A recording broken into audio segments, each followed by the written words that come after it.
Hey guys, Ugadi పచ్చడి తినాలని ఎవరికి ఉండదు చెప్పండి. లిటరల్లీ నేనైతే ఉగాది పచ్చడి తిని ఆల్మోస్ట్ 4 ఇయర్స్ అయిపోయింది అనుకుంటా. ఈ ఇయర్ ఉగాదికి అయితే మా మమ్మీ యూకేలో ఉన్నారు. సో ఇంకా మన కోరిక నెరవేరిపోయినట్టే.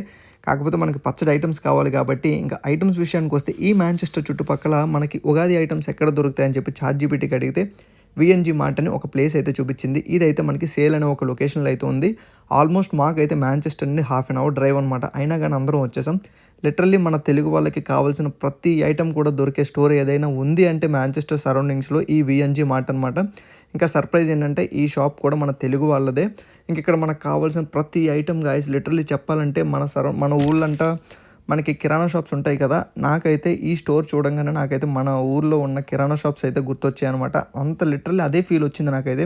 ఎందుకంటే ఇక్కడ ప్రతి ఐటెం గాయ్స్ ఏ ఐటెం చూసినా కానీ ఇంకా మామిడాకులు, మామిడి తోరణాలు, వేప పువ్వు, వేప ఆకు, ఇంకా మన ఊళ్ళో దొరికే ప్రతి ఐటెం కూడా ఇక్కడ దొరుకుతాయి. నాకైతే మంచి ఫీల్ వచ్చింది. ఇంకా ఉగాది ముందు రోజు అవ్వడం వల్ల జనం కూడా చాలా ఎక్కువ మంది అయితే వచ్చారు. ఇంకా ఉగాది ఐటమ్స్ కోసమని, ఇంకా వాళ్ళకి కావాల్సిన వెజిటేబుల్స్ కానీ ఏవైనా కానీ మన దగ్గర దొరికే ప్రతి ఐటెం కూడా ఇక్కడ ఉంటాయి కాబట్టి జనాలు కూడా ఎక్కువ వచ్చారు. మొత్తానికి చాట్‌జీపీటీ దయ వల్ల ఈ ఉగాదికి నా ఉగాది పచ్చడి క్రేవింగ్స్ అయితే తీరిపోయాయి.